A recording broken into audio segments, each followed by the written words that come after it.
Good afternoon, everyone. This is Jared Rand. Welcome to the Global Guided Meditation Call for Monday, April 2024, after 3:15 p.m. Eastern. We will be having a Time for Change call this Wednesday, and we're going to cover a lot of issues that are starting to show up on the true path of our country and the planet. Crucial element for all of us to understand. There's one way of remembering to stay in the heart is to hang out with other people who are on the same journey. Which means we're all on the same journey, but some of us haven't left home plate yet.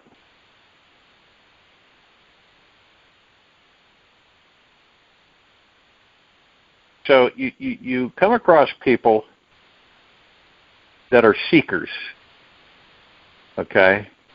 And in one language, satsang, okay? And sat means truth, and sangha is a meeting of the ways. So spiritual community. So we're like a family of fellow travelers on this path of the heart. And each devotee feeds and inspires everyone else. It's like a silk cloth that dampens a dry one. It drenches one heart and then another and then another. At the most basic level, associating or surrounding yourself with friends who are working on themselves, who are on the path, creates a supportive atmosphere for your own spiritual work. And similarly, hanging out with people who are,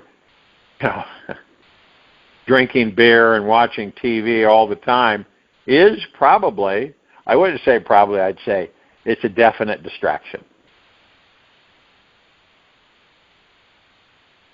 And being in spiritual work means we've gone to heaven or are full of love and light. And if spiritual work seems too pure, it probably is. If the people in your spiritual group aren't too busy pretending to be pure or spiritual and are truthful about what they are on the path, that will help you to keep your perspective. You know what I mean? There's some are, and it's their own direction, but some are, they're so obsessed with purity and, having, I'm very spiritual. I'm very spiritual. If you sing and do service together, you'll create a real heart space. Spiritual work is a lot like family, albeit a spiritual one. There's always a crazy relative, and relationships have their ups and downs. So spiritual work is about as diverse as you could imagine. As our focus, many of us would probably never have known each other.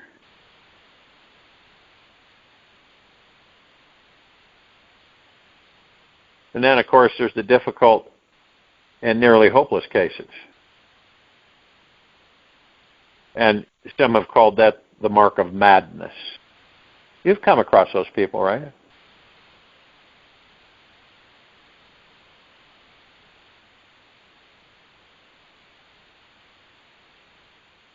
Now, in the western part of the hemisphere here, in this part of the world, spiritual work involves, kind of like rascals, loving but crazy. It's so intimate because we've all known each other so long. And what I mean by that is that we love each other, but we don't always like each other. Now, I see us as all as souls. And I love all of us. But some, it just depends. Despite our differences, those of us who make the decision to stay connected over the years or days or months, you develop an inextricably deep bond of love. So you understand that even though all of us are family, every one of us, and I'm not you, and I believe you know that we're not talking about, you entered a baby body in this family and you were raised a certain way and that type of thing, and that's your blood family. And actually, everyone's your blood family. But see, that's the illusion of separation.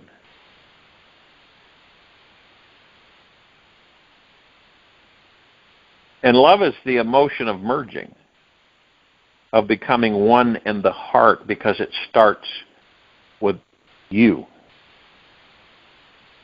In everyday life, it is mixed in the natural riot of relationships.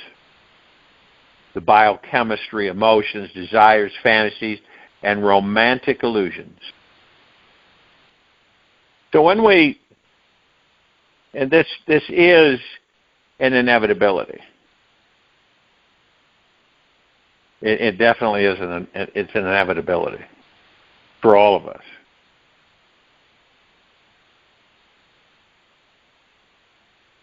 You fall in love, and you just keep falling until everything has fallen away. Your glance intoxicates, and all your form and face is moonbeam tender. And when you walk and move, beloved, you move the hearts of all that is created. They long for you. You are so perfectly formed, beloved, that all of love and passion swirls around you, making of you that perfection, an adept at lover's game. Oh, my beloved, everything about you draws the eye. Even your eyebrows are lines drawn to perfection. Though you walk upon this earth formed, O formless, you are the home and refuge of all. Gaia Devu. And we are moving into this direction. Some of us are still not aware of it, but others are picking up certain signals, discoveries. As you know, in this society, we have been so desensitized that we're afraid to hug each other. Think about that. We become less and less connected, which is an illusion. You've heard the term practice makes perfect. I mean, I can write, you can read. But if we really want that love, eventually we will have to actually tread on the path and do the practice. There are complex traditions and lineages all over this planet.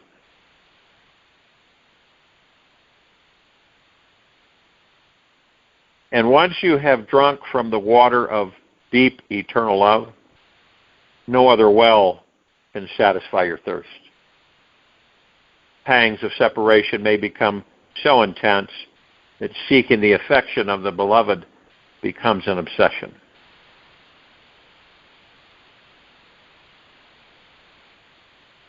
And that happens on this planet a lot, different ways. Devotion to God is an addiction that lasts all the time. Who is the God? The pure consciousness. You are. Who is the omnipotently powerful supreme being that never dies? In that body, you are.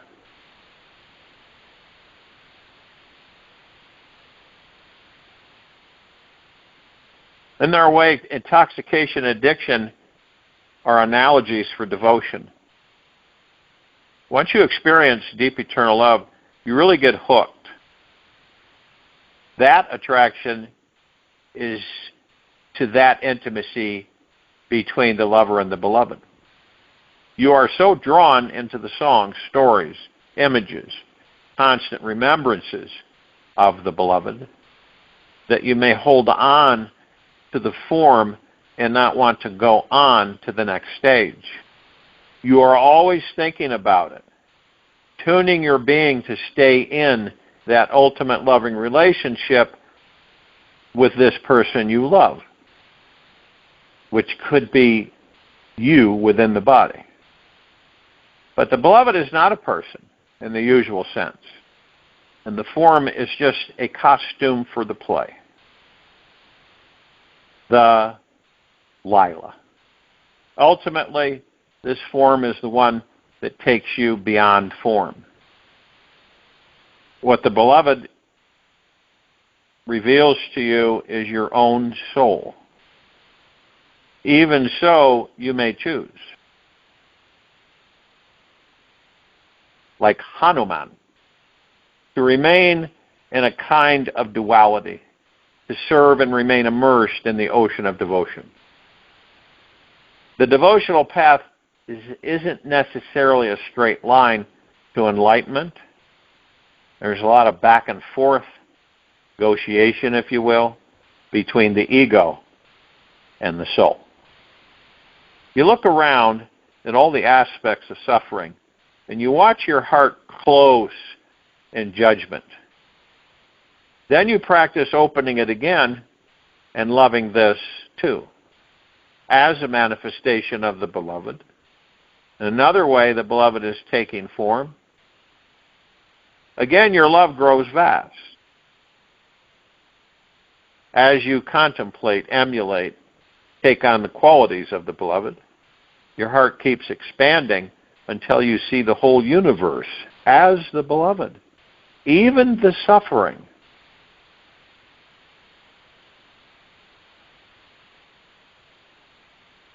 You can encounter and will encounter different kinds of happiness. There's pleasure, there's happiness, and then there's joy, addiction, even in the broad sense of just always wanting more of something gives only pleasure. Pleasure is very earthbound. When you're getting it from sensual interaction, and it always has its opposite. Also, the need for satisfaction is never ending. Happiness is emotional, and emotions come and go. It may play into the complex of other emotional stuff that we all carry. But there is also spiritual happiness, which gets very close to joy. As it becomes less personal, spiritual happiness becomes joy. Joy is being part of the one. It's spiritual. The joyful universe. Like trees are joyful. It's bliss or ananda. It's all those things. The difference is that it comes from the soul.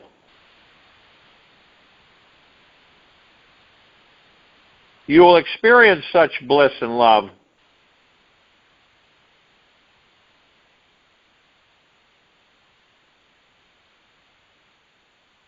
and you'll keep growing. But it does become different.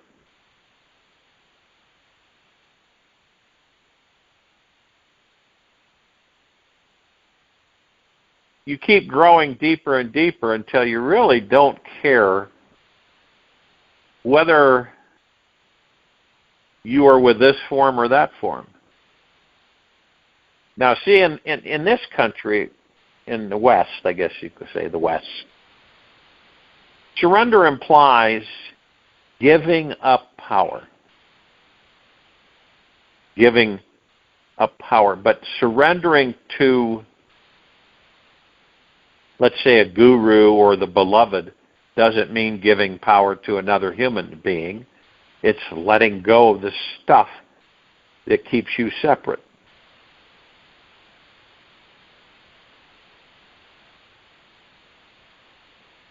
Each time you surrender, it leads you further in, deeper into yourself. You surrender to that place in yourself that takes you beyond form. What is that place? The God place. Renouncing the attachments and desires that are holding you back can be really difficult when you are trying to do it in an achievement-oriented, driven sort of way. Now, on the other hand, giving things up is incredibly easy in the presence of love. They just dissolve. Those of you who have had a really powerful love relationship will recognize what it is like to care more about your beloved than yourself. Your favorite food is on the table, and your main concern is that your lover should have enough of it. You are fulfilled when your lover eats. That's what you experience when you have a child. People say, aren't you self-effacing? Aren't you sacrificing for your child? But it isn't sacrifice. It's joy. Austerity is done with a dry heart or heavy. But when they're done with love, you're saying, let me give this up for my beloved. It will bring us closer. When you really want to get close, you can't give things up fast enough. Love lubricates the whole process. You just get more joyful. Excuse me.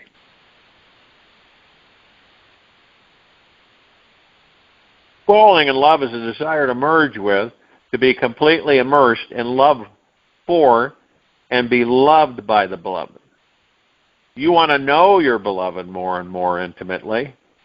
That yearning has motivated human beings to give up everything, to renounce all forms of gratification, even life itself.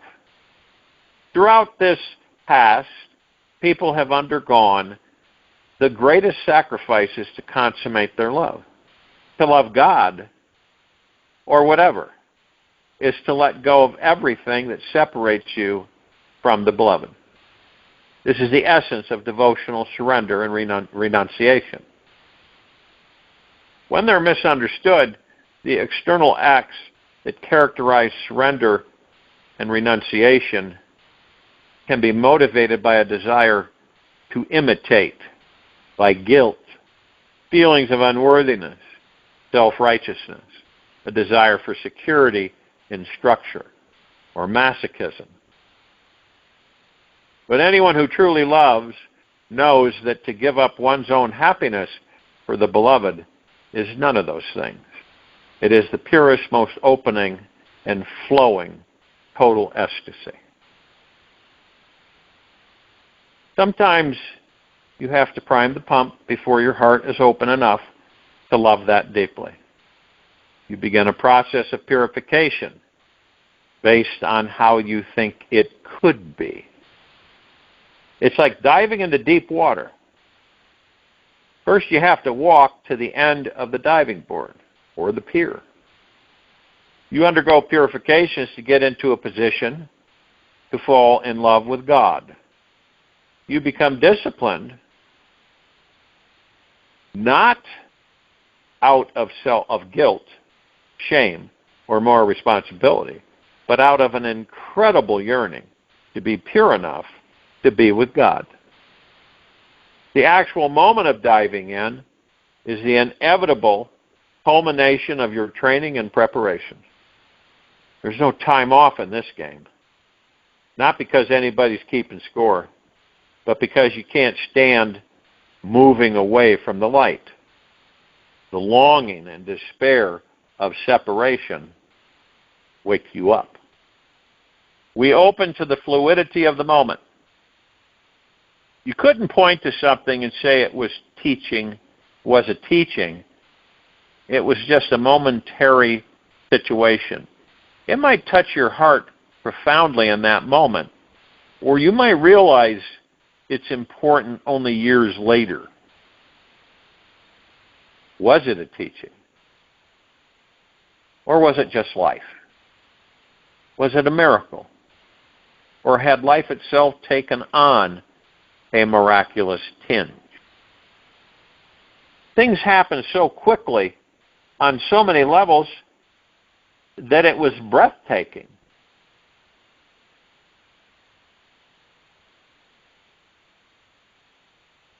But then you have this childlike simplicity that we all felt immersed in as well.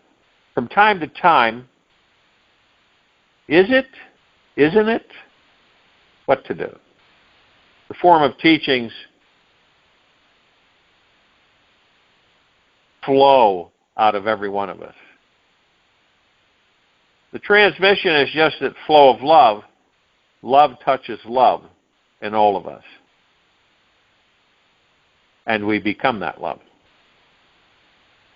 The forms that express the love are part of the existential situation, but the transmission is not the form, it's the love. In this loving moment, you begin to appreciate a new way of being. When you stop for a moment, when you dive into the presence of this moment, the drama goes on. But it's all just love. You just climb into the moment. It might just be a second. Being in the moment moves you out of time. It's the timeless moment. In the moment is eternity. In the moment is God. In this timeless moment is where our boundless love connects with each other. Then we can begin to look beyond the forms, into the formless, timeless being from which they emanate. In this loving awareness of each moment, there is also surrender. Surrender to yourself, to the moment, to your soul. Being is dying by loving.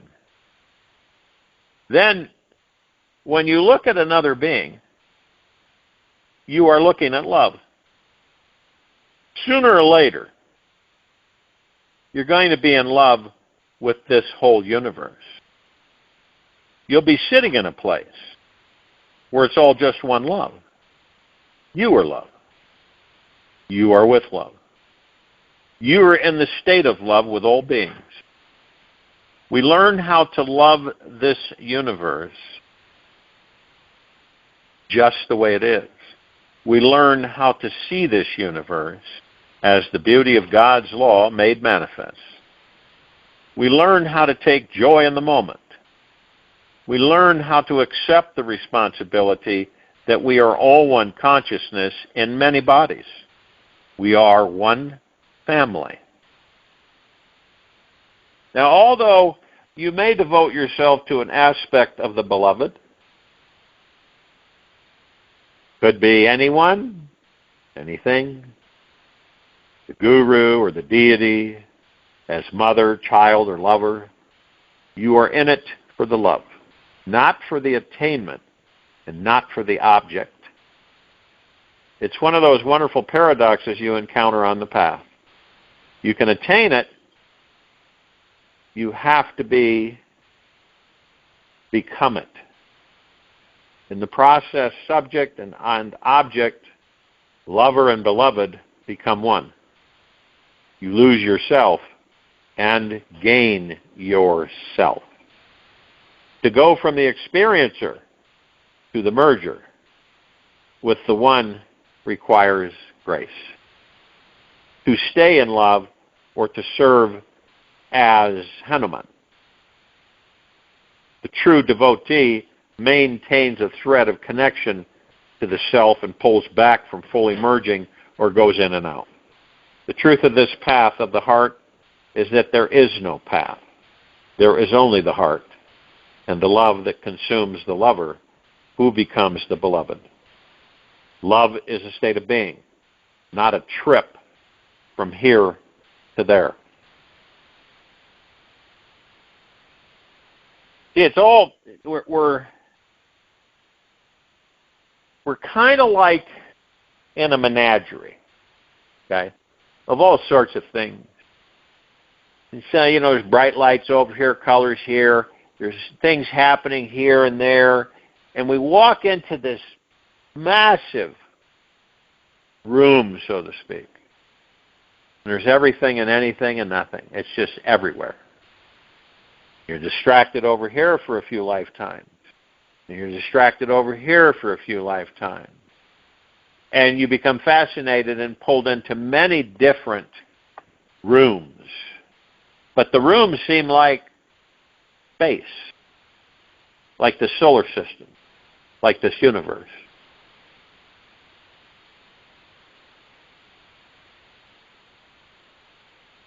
Now, all beings are on an evolutionary journey, not just a Darwinian one. And we know that the Darwinian theory has been put in the mud. There is an evolution of consciousness reaching towards perfection, oneness, divinity. Each individual goes through countless incarnations on this road to fulfillment.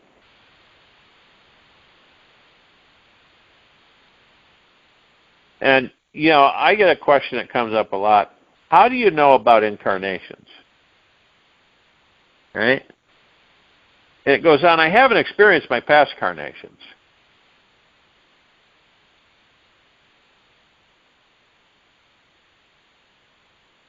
How would one speak of reincarnation as a reality?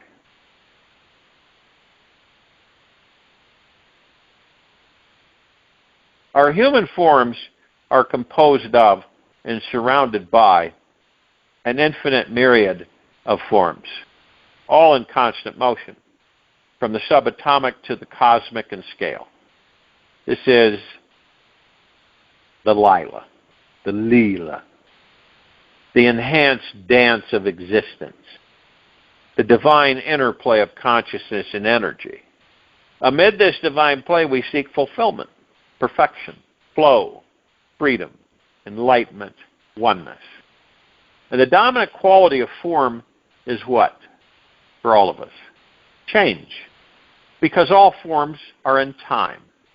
It's another way of saying we don't know what will happen from one instant to the next. We really don't. Or, don't be surprised to be surprised.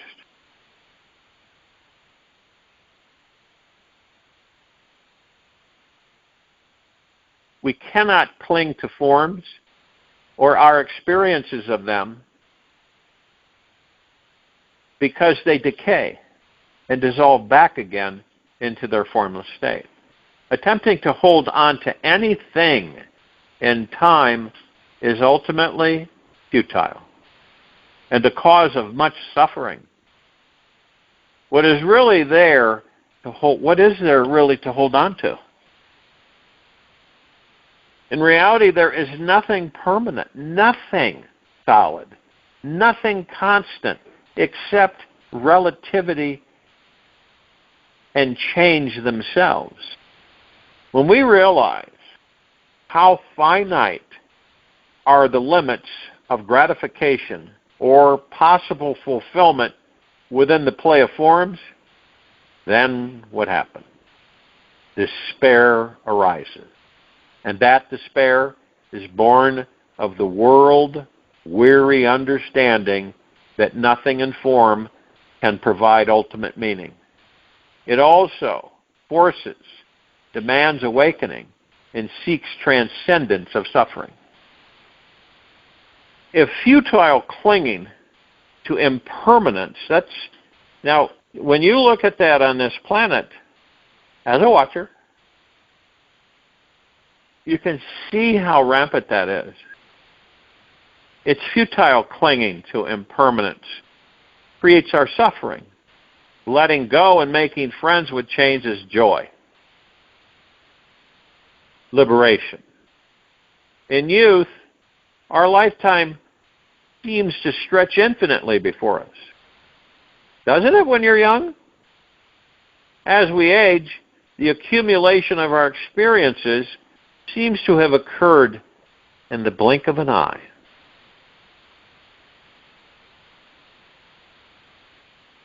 No matter what age.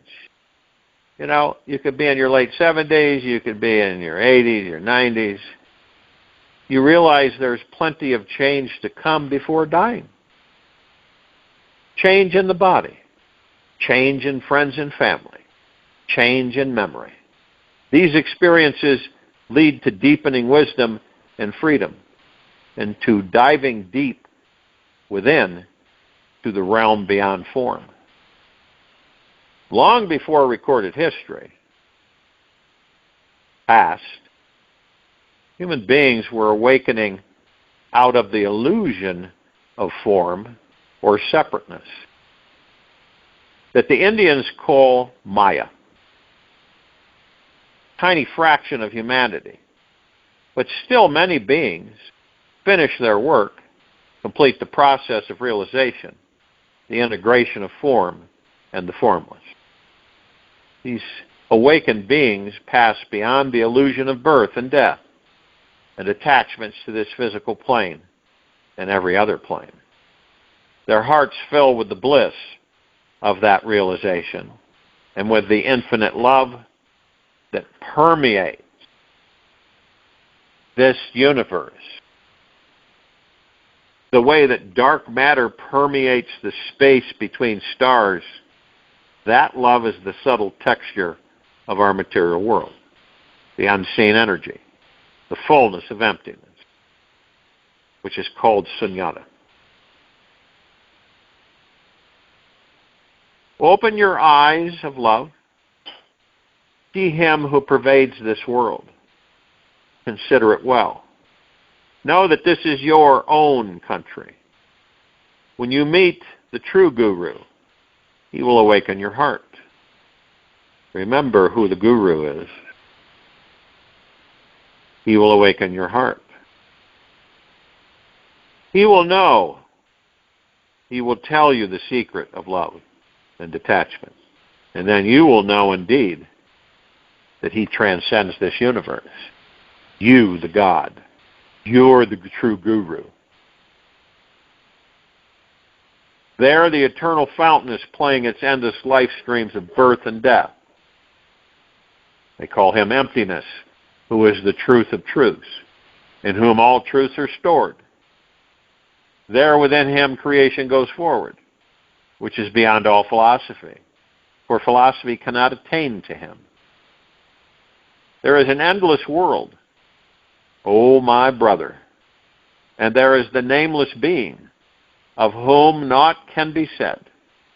Only He knows it, who has reached that region. It is other than all that is, heard and said. No form, no body, no length, no breadth is seen there. How can I tell you that which it is? He comes to the path of the infinite, on whom the grace of the Lord descends. He is freed from the births and deaths who attains to Him. It cannot be told by the words of the mouth. It cannot be written on paper. It is like a dumb person who tastes a sweet thing. How shall it be explained? When they finally emerge from the illusion of separateness, these free beings can either merge back into the formless state or remain in form on one plane or another. Or they can continue their evolution to the point where it makes no difference. They may or may not take birth again on the physical plane. See, we're going there. This is where we're going. Now, obviously, there are those that will take more lifetimes. But once you become aware, it's very possible for this lifetime. You go into the form and the formless. You know the difference.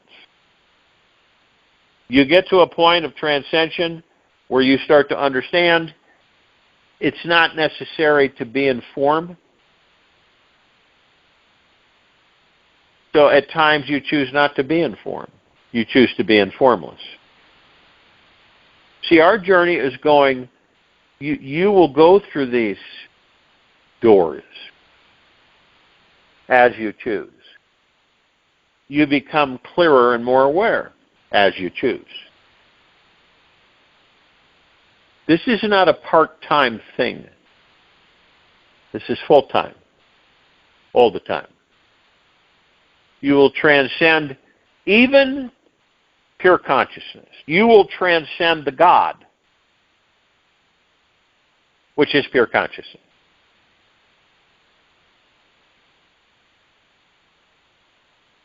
You will go way beyond matter, antimatter. So it's kind of like we will get to it. We will come to an understanding within ourselves, where we'll be able to transcend all that there is, ever has been, ever will be, ever beyond, and forever. It's endless. People say, does it ever end? No, it's endless. Our progression directly connected to our understanding of who and what we are in these bodies. Without that, with pure illusionary or illusory life,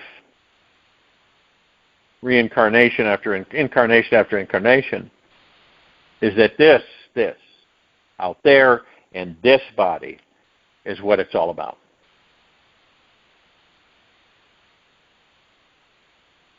And it isn't. You've heard with some of us, right, throughout the ages, liberated beings are often referred to as what? Well, here in this part of the world, saints. The term has different connotations in different cultures. In the Catholic Church, a saint is someone who has been canonized by the Church and is confirmed to have performed miracles. In the West, we also use the term metaphorically when we say, she's a real saint, or that was a saintly thing to do. We don't usually mean that they were canonized by the Church, but they are unusually good or loving or particularly self-sacrificing people. Now, in India, someone might be called a saint who is a sattvic individual, someone who is pure and oriented toward the light, a good person connected to the spirit. A saint can also be a liberated being who continues to take birth to relieve the suffering of other beings. And then they call that a bodhisattva. See, it doesn't matter the language across the planet. It may be different words, vibrational frequencies, all describing the same thing. You know, we've got ancient traditions of yogis, and rishis, and, forest sages, who are the living sources of spiritual life and knowledge. These great souls, or Mahatmas. Remember Gandhi? He became Mahatma Gandhi. Okay, that name was given to him. It laid the foundations of India's spiritual culture thousands of years ago, as recorded in the Vedas. The Vedas are just a grouping of writings that keep track of things that occur in that time and moment that can be reviewed at a later time. There are also holy men and women who act as gurus, spiritual guides, and preceptors, a tradition much attenuated in modern urban society, but one that is still intertwined in the Indian culture and out here in ways as well, and persists to this day. Holy men are often called Baba, a Hindu term meaning father or grandfather, but used as an honorific.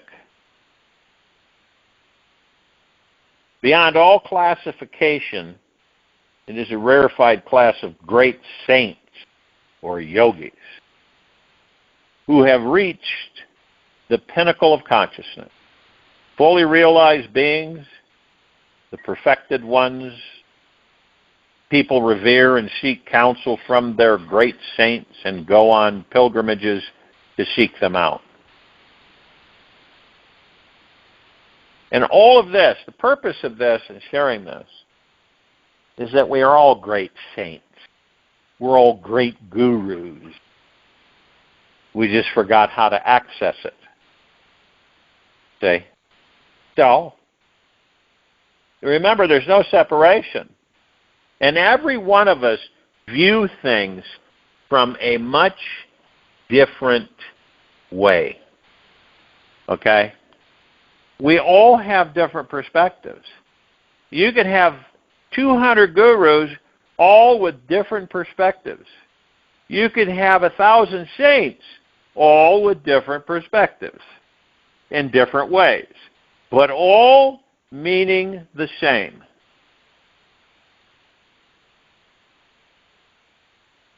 So, when we look at a reflection of ourselves, what is the reflection?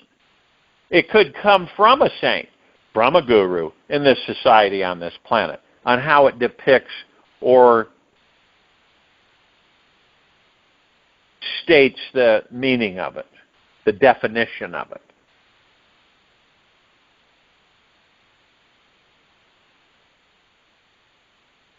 Now, in the West, here, it's hard to even conceive of enlightened beings. Why is that? We have much to learn about how to approach them, how to be with them, how to use them on our own journey into our heart.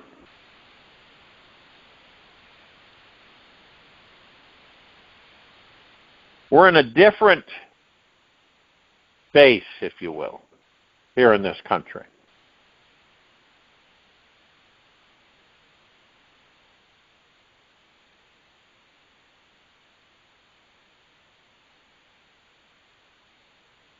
And we all have this profoundness.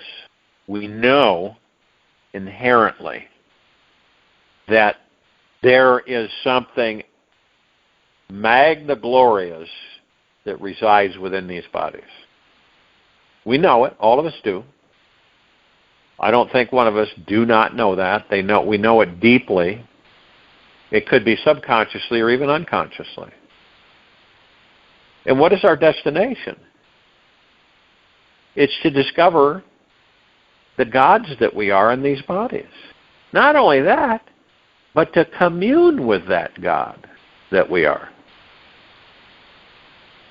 You understand that we are a collective consciousness throughout the universe beyond, which means that you should be able to tap into all that there is, ever has been, ever will be, ever beyond, and forever. Now, does that mean, let's say that you can actually view all of your past lives, okay? Clearly. Does that mean the life you are now experiencing is going to be the same because now you can access all of your past lives?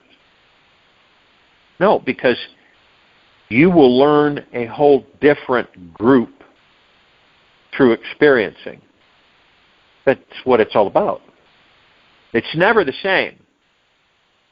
Well, we don't incarnate in physical form in the same capacity in each incarnation. We just don't. One might say that, well, maybe it's good that we don't have access to our past lives. Maybe it's good. Well, you know, and where there's good, there's bad, and where there's bad, there's good. But some would view it as that's good that we have amnesia about our past lives, so Why is that? Is how they believe? Or fear of it? But knowing our past lives assists us.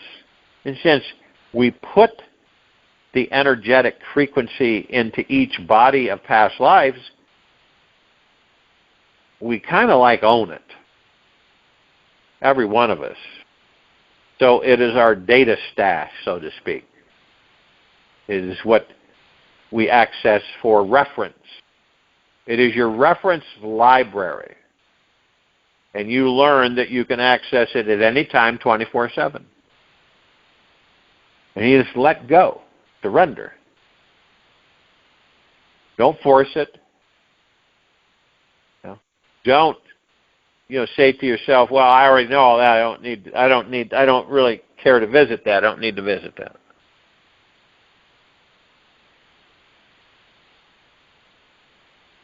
So what I'm saying is,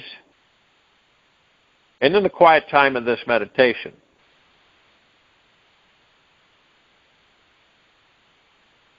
you already know all this. And the only thing that's blocking you from it is your ego mind. It's like this big wall. And through trickery, it makes us all believe, you're not going to be able to go through this. This is too thick of a wall. It's too strong. It's all, you can't run right, run left, run. You're not going. It never ends.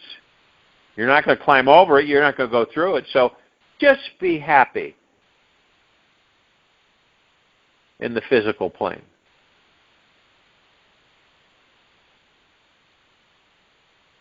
Focus.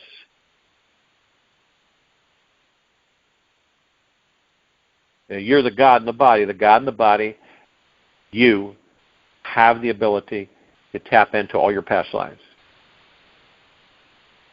See, the ego mind convinces you, and through conditioning and programming, lifetime after lifetime, you're the only one that's stopping that. Well, I thought it was about the veils and everything. Who creates the veils? Who creates them? And for what purpose? We keep ourselves from discovering that we are the God. Isn't that something?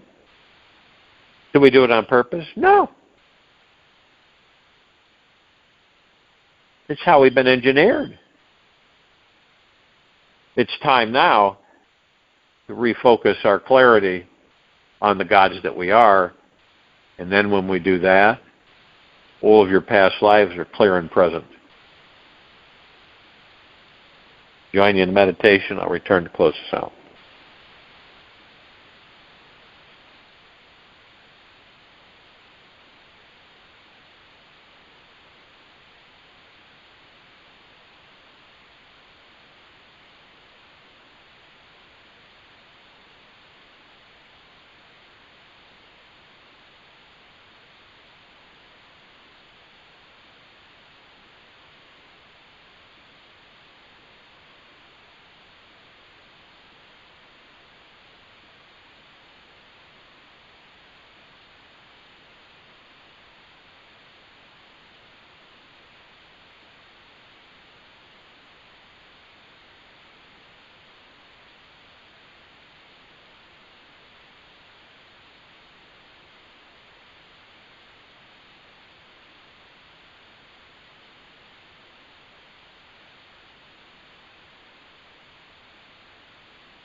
Take an easy and slow breath in through the nose.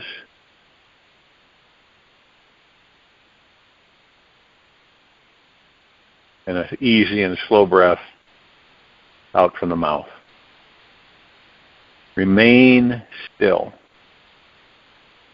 The greatest spiritual energy in this entire universe, the greatest, nothing higher at all, and all that there is, ever has been, ever will be, ever beyond, forever, is inside you, right here, right now. There is nothing you can do to diminish, taint, or change this ever-present spiritual consciousness that is flowing through you. So for today, imagine you have the volume control on the knowingness that you are this eternal spiritual energy. Turn up your knowingness as high as it will go. And then what does that feel like to know without any doubt that you are the most powerful, indestructible, eternal, infinite energy in this entire universe and beyond? Practice knowing this divine presence is you all day today. Initiate and integrate this knowingness while you work, eat, drive, play, and engage in any conversation with others. Take this with you for the rest of the day and the evening and night and the following morning. And we will return here Tuesday, April 23, 2024, 3:15 p.m. Eastern, to continue our global guided meditation call. Be gentle, kind, generous, and humble with yourself at all times, being the highest of the highest high, deepest of the deepest deepest, purest of the purest purest. Eternal gratitude at all times. And watch the magic open up.